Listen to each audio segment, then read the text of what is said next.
religião entra onde também nesse assunto da normose? Porque eu percebo que todas as religiões, não uma em específico, elas tendem em algum momento encaminhar as pessoas para uma aceitação que a princípio pode nem ser intencional, mas que vai caminhando para o lado meio do absurdo, né? E aí se justifica tudo com a existência de um Deus, mas é Deus que quer assim, enfim. A normose, a religião, ela incide nessas questões, nessa patologia social ou não? O que você acha, Vera? Tem uma anedota familiar engraçada, que a minha filha era pequenininha e ela perguntou: mãe, você não acredita em Deus, né? E eu fiquei quieta. Ela falou: você não acredita em nada? Eu falei: não, filho, eu acredito em um monte de coisa. Eu acredito em amizade, acredito em amor, acredito em justiça, acredito em coletividade. E a gente continuou brincando, falando disso, porque ela ouvia as pessoas falando de Deus, então tinha que acreditar em Deus, né? E aí, bom, já se deduz aí que eu sou, sou ateia e ok, e as minhas filhas foram entendendo que a espiritualidade, as crenças, os valores não passam necessariamente por essa ou por aquela religião, às vezes passam muito longe e às vezes são intrinsecamente ligados. Eu acho que a gente está vivendo uma confusão de imaginar algumas religiões estão sendo são exércitos, né? Tanto que elas conversam muito com a questão militar, porque aí sim existe um Deus, uma regra, uma coisa que tem que ser seguida sem ética, no sentido de sem o sujeito se implicar naquilo que ele está seguindo, sem ele se dizer alguém que escolheu ou não seguir aquilo, e aí você vai vendo essa alienação que a psicanálise é tão contra. Então não é intrínseco à religião o sujeito devoto e crente ser alienado, mas é o que mais a gente vê, o uso da religião para você não ter que se responsabilizar pelo que você escolheu. Então foi Deus que quis assim, está escrito não sei aonde, quando a gente sabe que são interpretações, as religiões são interpretadas, né, de formas distintas por cada sujeito. Todos os textos sagrados, eles são passíveis de interpretação, né? E tanto que tem várias religiões que saem dos mesmos textos. Quando a pessoa se escuda da sua responsabilidade na religião, acho que é o que de pior pode acontecer e o que a gente mais tem visto.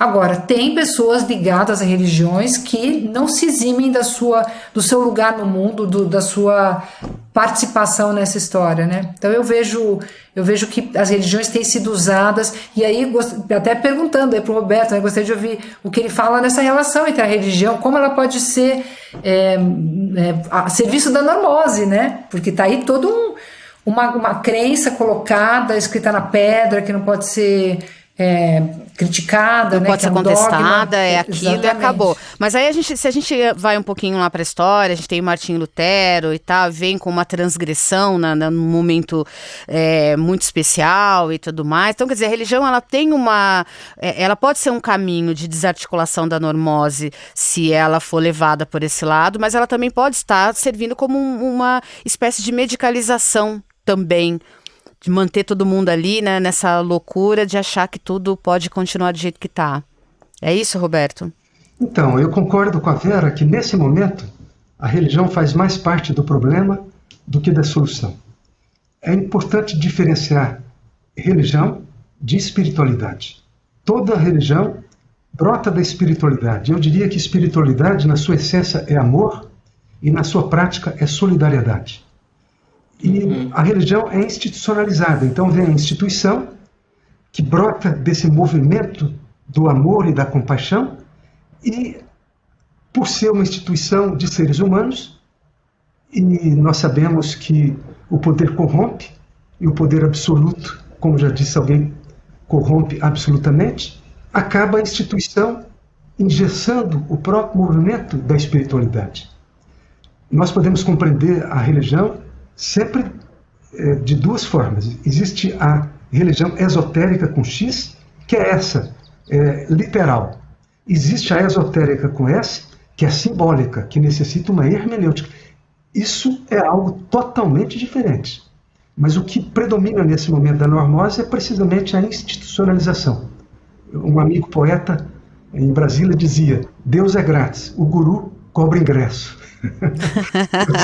Sensacional. Uma correção, o falso guru, porque o verdadeiro mestre É como uma boa bomba de gasolina, onde cada um vai se abastecer para seguir o seu próprio caminho, e não para ficar dando voltinhas em torno da bomba de gasolina, que é o que nós presenciamos, esse movimento de transferência contra transferência, de dominação, de fazer de Deus um latifúndio. Enfim, nós sabemos que nesses tempos tudo pode ser realmente degenerado.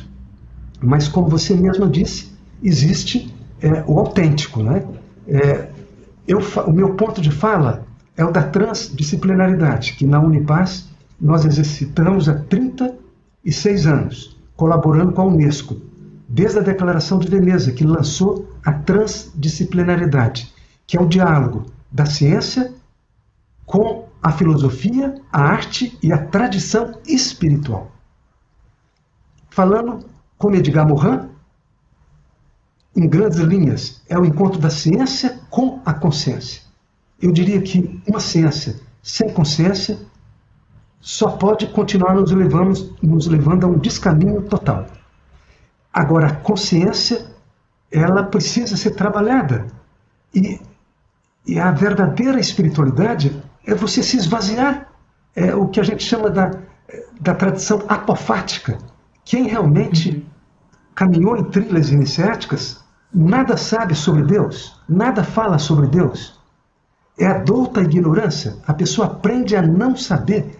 O esvaziamento que você vê no Zen budismo, a pessoa precisa praticar o que no Zen se chama Zazen. Você vai encontrar em todas as tradições espirituais, no budismo, as meditações, no hinduísmo, as diversas yogas, no taoísmo, o Tai Chi Chuan, as artes marciais de libertação. Todas elas são ciências da consciência e nasceram em templos, para que a pessoa subjugue o ego, para que o ego, que é positivo, mas ele precisa servir ao self, aquilo que Jung chamava de Selbst, o self, que é a centralidade da totalidade psíquica humana.